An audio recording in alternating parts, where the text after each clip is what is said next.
গত বছরের ৫ আগস্ট ছাত্র জনতার গণ অভ্যুত্থানের মুখে ক্ষমতাচ্যুত হয়ে ভারতে আশ্রয় নেন সাবেক প্রধানমন্ত্রী শেখ হাসিনা। তখন থেকেই সেখানে নিরাপদে আশ্রয় দিয়েছেন মোদি সরকার।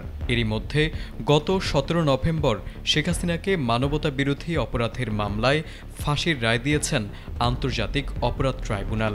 এই রায় ঘোষণার পর হাসিনাকে দেশে ফিরিয়ে দিতে ভারতের কাছে অনুরোধ করেছে বাংলাদেশ। তবে প্রশ্ন হলো, ভারত কি শেখ হাসিনাকে ফেরত দেবে?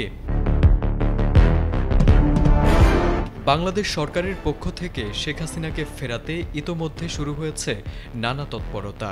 ইন্টারপোলের মাধ্যমে রেড অ্যালার্ট জারি সহ ভারত সরকারের কাছে আনুষ্ঠানিক চিঠি পাঠানোর প্রক্রিয়া চলছে বলে জানিয়েছেন পররাষ্ট্র মন্ত্রণালয়ের সংশ্লিষ্ট কর্মকর্তারা।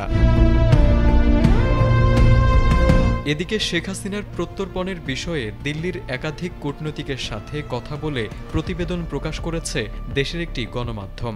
প্রতিবেদনে বলা হয়, এই রায়ের ফলে ভারত সরকার আন্তর্জাতিকভাবে এক ধরনের চাপে পড়েছে। আগামীতে এ চাপ আরও বাড়তে পারে বলে মনে করছে দিল্লি। তারা শেখ হাসিনাকে প্রত্যর্পণ না করার সিদ্ধান্ত নিয়েছে।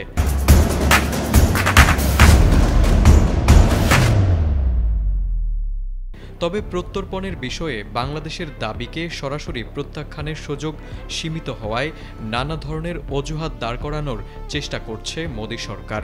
ভারতীয় নীতি নির্ধারকরা এ বিচার প্রক্রিয়াকে প্রশ্নবিদ্ধ করতে ইতোমধ্যে নানা ধরনের অপতৎপরতা শুরু করেছে।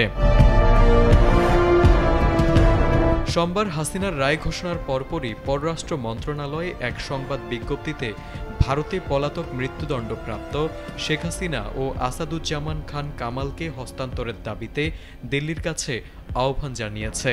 বিবৃতিতে বলা হয়েছে, মানবতা বিরোধী অপরাধে দণ্ডপ্রাপ্ত এই ব্যক্তিদের দ্বিতীয় কোনো দেশ আশ্রয় দিলে তা হবে অত্যন্ত অবন্ধুসুলভ আচরণ এবং ন্যায় বিচারের প্রতি অবজ্ঞার শামিল। পররাষ্ট্র মন্ত্রণালয় ভারত সরকারের প্রতি আহ্বান জানিয়েছে, তারা যেন অনতিবিলম্বে দণ্ডপ্রাপ্ত এ দুই ব্যক্তিকে বাংলাদেশ কর্তৃপক্ষের কাছে হস্তান্তর করে।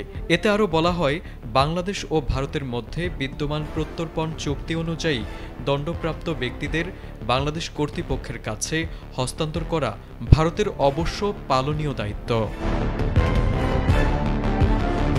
এদিকে শেখ হাসিনাকে দেশে ফিরিয়ে আনতে ভারতের কাছে আবারও চিঠি লেখা হবে বলে জানিয়েছেন পররাষ্ট্র উপদেষ্টা তৌহিদ হোসেন। তিনি বলেন, এর আগে হাসিনাকে ফেরাতে যে চিঠি দেওয়া হয়েছিল তার জবাব আসেনি। তবে এখন তো পরিস্থিতি ভিন্ন।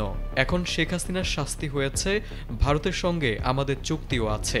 তাকে ফেরত আনতে আমরা অফিসিয়ালি চিঠি দেব।